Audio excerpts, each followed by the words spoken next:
Alright, it's only me. I thought I'd come on day one of these videos. I've been meaning to do these for a wee while, but I just never get the time. But our girls took a dog for the night, so I thought I'd come on the night and talk about Jethro Tull. I've had a look about the internet. I can't find any videos talking about these box sets that they've been bringing out for the past, I don't know, when was, I think the Aqualung was maybe the first one, whenever that was. Maybe about 10 years now actually. But anyway, they've been bringing out these box sets. It's like the classic albums, all the way through to the start, and we're up to A just now. This is 2022, so I'm expecting Broadsword and the Beast this year, which will be one of the better ones. And just at Christmas there, they managed to fill the last gap that was in there with the Benefit album, which had been out. I need to talk about that in a minute. I'm not going to talk about the actual albums because I think I've done a video already talking about the Jethro Tull, but I don't want to be here all night. I'm just going to talk about the content of what's in these box sets and what ones are worth getting and what ones aren't worth getting so much. Again, I'm talking about the actual books that come as part of the package. The information in the books is absolutely amazing. I know them, really informative, good modern interviews with Ian Anderson and stuff, and whoever was part of the band at the time. Plenty of photos and everything. No complaints about the actual books. It's more the musical content and whether it's worth spending, because some of these are out of print now. I got them all when they came out. It's just wondering whether some of the older ones are up there in price now. So might as well get started with this first one. Is the first Jethro Tull album here. It's called This Was Jethro Tull. Out here in book form. I already had this in it was like a wee special edition one. I'll go around here if I can reach it. See these one before it come out in this here, and this book's this just it's more or less a reproduction of what was on that one there. So this one you can actually live without, unless you really want the book telling the story of early Jethro Tull. All these come with either 1 or 2 DVDs, sometimes 3 DVDs. This one's just on the DVD. There's no, I don't think there's any video at all. It's just various mixes of the mono mix, the stereo mix, the new mix of that album, which again, as Ian Anderson says himself, is not really representative of what Jethro Tull would go on today. So moving quickly on to the next one is Stand Up. This is pretty good. It's got that wee, see that was the actual gatefold sleeve there of the Stand Up LP, which has been reproduced here in this. And again, it's out. Plenty of pictures and information in these. The book part here, they're nothing better for if you're sitting just looking for something to read for 15-20 minutes. I sit in the bog, whatever. This one also came out before as a special edition on this, which I'm pretty sure came with the live at Carnegie Hall, and it quite a good long, I think it's like a 50-minute interview with Ian Anderson talking about Stand Up, which was the kind of turning point for Jethro Tull with their second album, where they started branching out a bit and doing a bit more folkier stuff, moving away from their blues-based roots. This one here isn't to go to the Carnegie Hall or the Ian Anderson interview. It's a concert for Stockholm. So I don't know, other than the book, that one, if you've already got this version, I'd maybe ditch the Stand Up, even with the nice wee pop-up thing. It's pretty nice. Next up, this is Benefit, which was the last remaining one to come out as a kind of a big gap in there. Benefit has always been I just can't out of all the early Jethro Tull albums, this is a really hard one to get into for me. I don't want to talk so much about that.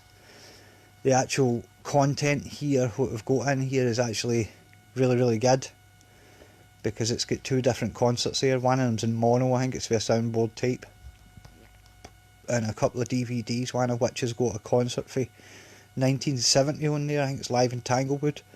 Good picture quality. Kind of apart for the actual benefit album itself, you'd still pick this one up probably for about 30 quid. So I don't know, well worth getting just for the concert stuff. Just the early Jethro Tull with Clive Bunker and Glenn Cornico on bass here, John Evan, who joined the band with this album, although he didn't get on the cover here. It's a benefit, maybe worth a punt just for the amount of content that's in there. Next one up, 1971's Aqualung, Jethro Tull's big breakthrough album here. I think this was the first one. This actually came out as a bigger box set, and this was like a kind of shrunk down version. It was the first one of these book things, but pretty good, because the second disc has got what used to be the Living in the Past compilation, more or less. All the studio tracks and everything they did for that, some alternate versions. The actual Aqualung album remixed by Stephen Wilson, because the songs are great on Aqualung, but it was a bit of a dodgy recording. So I would recommend getting Aqualung purely just for the new mix, because it really does sound superb. He's really done a good job of that. And just made of the same stuff in the DVD. I think it's got the promo for the Life's a Long Song. There isn't really that much video footage of Jethro Tull for around about this time, so that's really all you're going to get. Well worth getting, Aqualung. Never sounded better, really hasn't he ever sounded better. Next up, Thick as a Brick. Arguably the best Jethro Tull album ever. Arguably the best progressive rock album ever. This is 45 minutes of perfection. You just can't do any better than it. Unfortunately, on this, although the book's getting full information, there's no like outtakes or anything like that, no live material, nothing, no video, and plus I think there's a glitch. As this is the original issue when this came, I couldn't wait till this come out, but apparently there's a glitch on this with the 5.1 mix. I can't really remember where it is, but Thick as a Brick, unfortunately, as good as it is, I have to say this box set's a miss, listening wise. No reading wise, all the information's there. But moving on, the book here is a passion play for 1973. It says a Marmite Jethro Tull album. I think it's really great. The exotic melodies and everything, nothing like anything you'll ever hear for anybody else actually, or Jethro Tull. This is prog rock. It's most indulgent, and what we've got here is he's went back and got the material here that they recorded at the Chateau de Horreville, or the Funky Chateau, which was an album they recorded in between this and Thick as a Brick that got shelved and came out on, I think it was Nightcap, it came out on 1993, but he went back, brought it back out, and Stephen Wilson's remixed it, left out some of the saxophone stuff. But yeah, I really recommend this. This is really good. Not much video. I think the only video that's on it's the video for the tour that had the hair that lost its spectacles or whatever. But again, really good. If you're going to get a passion play, that's the version to get. Next up, 1974's War Child. This one, there isn't any live material or anything on it, but they did record a right load of music around about that time, which is on the two discs here, along with the War Child. I think after a passion play they get kind of stung and they went back to try and do a kind of Aqualung style rock with acoustic guitars in places, a wee bit folky here and there. Again, this is alright, but I wouldn't go out my way to get this. It's a decent album, but it's no Jethro Tull's best. The book and everything's brilliant. Next up, Minstrel in the Gallery for 1975. This one, you're actually starting to see some live material coming through here. A concert recorded in Paris, which has got a bit of partial video in there where I'm playing the song Minstrel in the Gallery. They have no idea where the rest of the film is, but there's a promo film there for Minstrel in the Gallery in there. The concert's a bit weird because for some reason they play all the songs like, I don't know whether it's like bang on album speed or whether slightly slower or whatever. There's no lot of energy in the music, but it's still pretty good because you actually get it's a concert where there's a bit of a passion play in there. I think it's a bit of critique of Bleak when they start off at the start there and wind up and everything. Minstrel in the Gallery, no like millions and millions of the actual Minstrel in the Gallery album. I would sit on the fence with that one. I'd say kinda worth getting, maybe. Who knows? A lot of folk go daft for Minstrel in the Gallery outside of the title track and Baker Street Muse. It's no one of my all-time favourite Jethro Tull ones, I've got to be honest.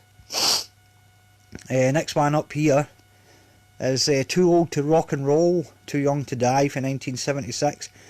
This might be the best book set out of all of them. What you've got here is they couldn't remix the actual original album because they couldn't locate all the tapes. So what they did was they re-recorded the album for a TV special, and the whole album is their own video recorded in a studio, kind of Top of the Pop style, only kind of no stupid. But that's the tapes they used to remix the album, and it's actually pretty faithful to the original one. So there's plenty of video and plenty of audio there. A few, I think there's about 6 or 7 of the actual real album tracks have been remixed on there, and a lot of the B-side material. There's what's named now, A Small Cigar, all that kind of stuff that was on the weekend. So I'd highly recommend getting this one. This one is really, really good. It's a really funny time for Jethro Tull as well, whether we're in between the prog rock stage and before they got to the folk rock stage. They were kind of feeling about in the dark and didn't know where they were going, but with War Child, Minstrel in the Gallery and this album. I find this to be highly underrated pair of Jethro Tull's 70s album. Folk I always think, Too Old to Rock and Roll, but I really enjoy that album, one of my favourites. Next up, Songs for the Wood, and now you're getting into really, really kind of top tier Jethro Tull material. On this one, there's a couple of tracks here that he's unearthed for the same sessions as the album's recorded. A couple of them pretty good. Was there one called Old Aces Die Hard on there? It's pretty good unheard Jethro took him, especially when Ian Anderson cleared out the vaults when he was doing the 20th anniversary and 25th anniversary box sets, and then he put a whole bunch of stuff on the original CD issues. So for him to find like songs that he hadn't used then was quite amazing. And then there's a double CD here which is also on a DVD with a video, although I think it's like an in-house kind of video screen thing that they've used, but it's still a full concert for the Songs for the Wood tour, which isn't that much unlike Bursting Out. So I mean, I really got to recommend this one to you. You're talking classic Jethro Tull, you're talking Songs for the Wood. So again, worth seeking out, this one. Whoa, that all fell off. Likewise, this Heavy Horses here for 1978. It's set into the what they call the folk rock trilogy here, and it's much the same as the songs for the Wood box set here. And this time it's a double CD concert, Jethro Tull live in Bern, which I think a couple of the songs might have ended up on Busting Out, especially the intro by a man made famous by Deep Purple, Mr. Claude Nobbs, who's a Swiss promoter. Come down here, really good. Again, it's just like having a different version of the Busting Out album.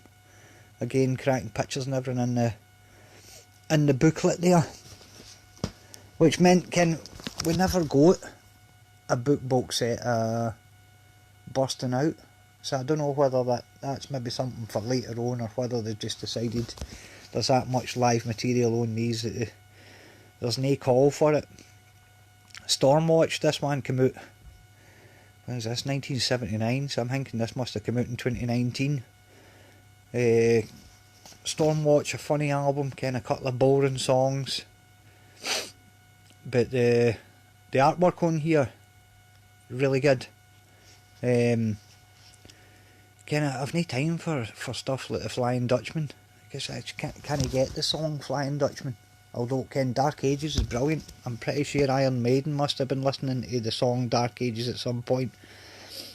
There's a double CD here, live concert for the Stormwatch tour, which I had on bootleg for years, but he's obviously took it and cleaned it up, which is live in, I think it's The Hague, 1980. It's a last gasp at the classic 70s Jethro Tull.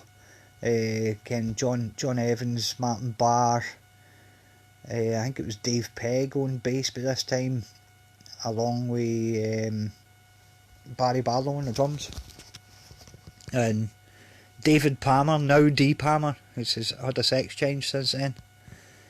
Right, Stormwatch worth getting. Yeah, I would ken the three there, the folk rock trilogies here. I usually can probably see a pattern here actually. The further along you go, the more worth it is having. And then we go into 1980s A album, which is is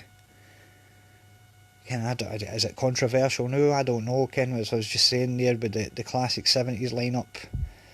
By this time, Ian Anderson had decided he was going to do a solo album, which is why the album's called A, because the tape boxes were marked A for Anderson.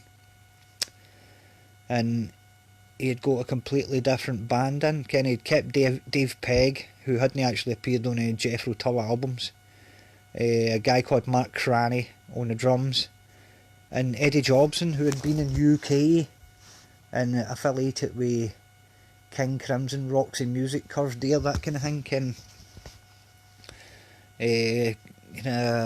Keyboard wizard, also electric violin wizard. But he needed a guitar player, so he phoned Martin Barr. Martin Barr came down, and because Martin Barr was on it, the management says, well, we'd rather have a Jethro Tull album. So this turned into Jethro Tull album. But the music isn't like Jethro Tull at all. It's come out in 1980, it's very much 1980 style. It sounds like a mash-up between, I don't know, Jethro Tull and the Human League or something. There's a lot of modern keyboards and quite a sterile production and stuff. A lot of folk don't like it. I actually think it's really, really good. Dave Pegg's bass playing on it's fantastic. And you got songs on there like Black Sunday, and I think Black Sunday's one of the top Jethro Tull songs all the time. And another one that had a bootleg concert for the LA Sports Arena, which I had for years, but again it's cleaned up, nice to have it on an official CD. And the video portion of it's got the Slipstream video, which was a kind of home video thing that came out in 1980, with the dawn of video cassette recorders. All these bands were bringing out early home videos, and that's what that was clips for the A tour and various stuff off Too Old to Rock and Roll, just any promos that films they had kicking about. But this is worth getting. This is Really, really good. So anyhow, that's just my breakdown of the Jethro Tull book box sets there, Ken. For anybody that's interested in Jethro Tull, a band know that many folk Ken. They've got an album coming out next month, but poor old Ian Anderson can hardly sing anymore. We'll see what it's like, but I don't hold out much hope actually, Ken. His last couple of albums were alright. Was it Six of Brick 2 and Homo Eroticus, but he's went back to calling himself Jethro Tull here. If there's no Martin Barr, for me, if there's no Martin Barr and Ian Anderson, it's not really Jethro Tull. But anyhow, that's that. Roll on Broadsword and the Beast, whenever that is this summer, or whatever, and Ken, when that happens I'll come on and talk about that, no doubt.